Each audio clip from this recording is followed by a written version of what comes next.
everyone, welcome to Ramen Storytime.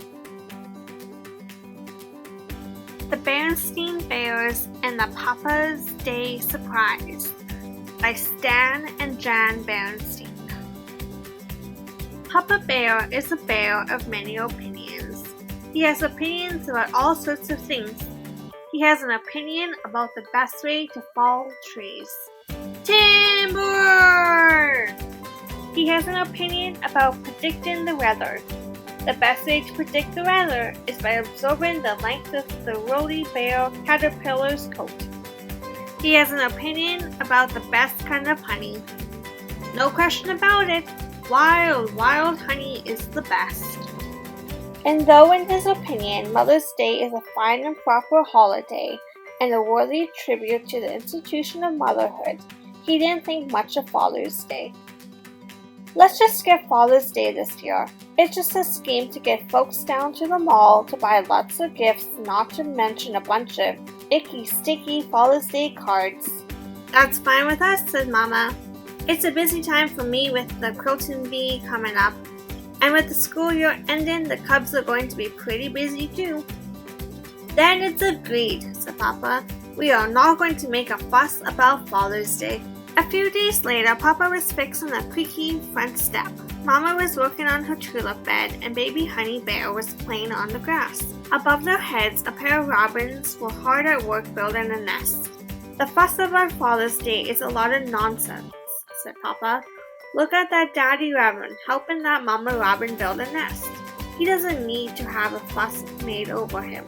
He's happy to do his job building the nest, sitting on the eggs when the time comes, and digging up worms when the chicks hatch. That Daddy Robin doesn't need a special day, and neither do I. Yes, dear, said Mama. Papa was about to continue when he heard a noise in his shop. Hey, he said, there's somebody roaming in my shop. If it's those pesky raccoons again, But it wasn't raccoons. It was Brother and Sister Bear. What are you two up to? Asked Papa. Well, we're just getting some stuff for a school project, said Brother. Yeah, that's right, said Sister. A school project. Brother was holding a piece of the special paper that Papa used for his furniture designs. Sister was holding a roll of the paper Papa put down when he was painting. Okay, said Papa, just so it's got nothing to do with Father's Day. Is that clear? Very clear, said the Cubs. But as Father's Day drew closer, talk about it was very much in the air. And on the air as well. On the radio. And now, with Father's Day approaching, a word of tribute to all you dads out there. On the TV, at the mall, and just about everywhere else. Just as the drip, drip, drip of water can wear away solid rock, the constant talk about Father's Day began to wear away Papa's opinion about Father's Day. A couple days before Father's Day, Mama and Papa were in the living room. Mama was putting the finishing touches on a quilt. You know, said Papa, I think maybe I'm being a little selfish about Father's Day. It's a lot of nonsense, of course, but Cubs are Cubs, and if they want to make a little fuss about it, sorry dear, said Mama.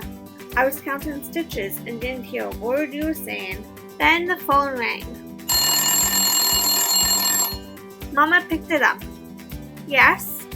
This is she? Yes.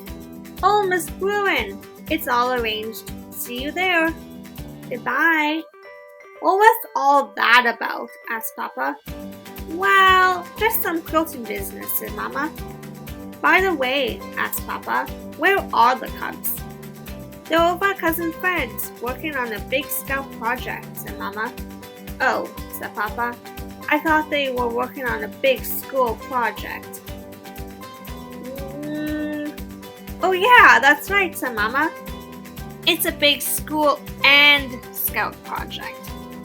Papa would never have admitted it, but he was beginning to hope that Mama and the Cubs wouldn't worry about his opinion regarding Father's Day. He even looked in drawers and closets for hidden presents, but there weren't any. Now it was the day before Father's Day. Papa was on his way to his shop when he noticed the Daddy Robin. Mama Robin had laid the eggs and the Daddy was sitting on them.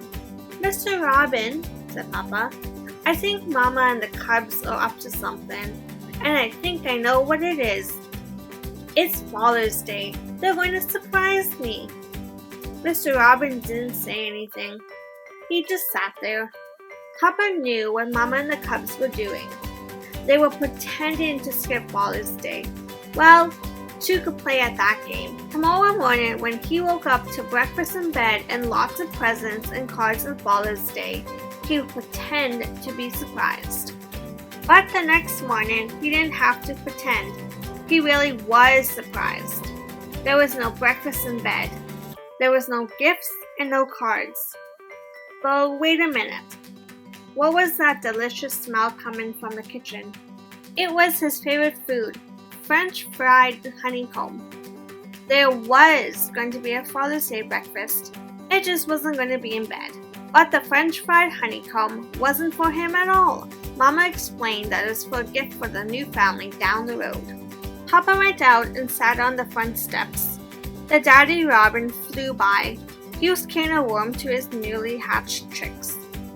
"Happy Father's Day, Mr. Robin," said Papa, "for all the good it's going to do us." At that moment, Mama and the cubs came down the front steps. "Where are you going?" asked Papa. "What about breakfast?" "We're all going for brunch at the Grismore Grill." "Huh?" said Papa. "The Grismore Grill, please," said the cubs as they piled into the car. When they arrived, folks were lining up at the entrance. "Look," said Papa, "there's a sign over the door that says, 'Welcome, Dads.'" "So there is," said Mama with a big grin. There was a much bigger sign inside. It said, "Welcome to the Papa's Day Surprise." It was painted on a roll of paper the cubs had gotten for the school project. And there was a stage with a long table. "Go ahead, Papa," said the cubs. Up on the stage with all the papas. He found a chair with his name on it at the long table. All the papas were on the stage with him. Lizzie Bruin's papa, Cousin Fred's papa, even Too Tall's papa. All the papas filled the seats. And the food. All Papa's favorites. French fried honeycomb, honey-cured salmon, honeyed squash. Someone began to speak. It was Mayor Honeypot. "And now we shall hear from those who put this wonderful surprise together. Our first speakers will be Brother and Sister Bear." Brother and Sister cleared their throats and read a poem. It was on the special paper they had taken from Papa's shop. "To the best Papa Bear in the whole wide world, you are big and strong and true. And no matter what we do, we know we can depend on you. You cheer us on when we are glad. You cheer us up when we are sad. You are always there for us to help advise and take care of us. Happy Father's Day." Papa looked out over the audience, but he could hardly see. His eyes were misty and he had a lump in his throat as big as a cantaloupe. After Brother and Sister read the poem, it was Lizzie Bruin's turn to say something about her dad. After Lizzie came Cousin Fred. As the cubs read their tributes, Papa thought about all the wonderful moments he had shared with his family. Well, they weren't always wonderful, but they certainly were moments. Suddenly, there was a sound of applause and cheering. It brought Papa back to here and now of the Papa's Day surprise. Cubs and Mamas were on their feet. It was a wonderful party and a wonderful Father's Day. The guests headed for their homes. "Cubs," said Papa as he drove down the hill to their treehouse home, "I want to thank you for the lovely poem." "Mama helped us with it," said Brother. "Also," said Papa, "I want to thank you for the Papa's Day surprise. It was a wonderful gift." "That," said Sister, "was a gift from all the Papas. We and Mama have a special gift just for you." "Just for me," said Papa. He pulled out to a stop at the treehouse. He hurried up the front steps, through the front door, and into the living room. When he saw what was waiting for him, he could hardly believe his eyes. "A new chair!" he cried. Just what I've always wanted. It was a very special chair that you could adjust up and down. It was a perfect chair for Papa. Baby Honey began to cry. She was hungry. It was also the perfect place to feed Baby Honey. Mama and the cubs watched with big smiles as Papa sat back on his new chair and gave Baby Honey her bottle. Thanks for watching. Bye!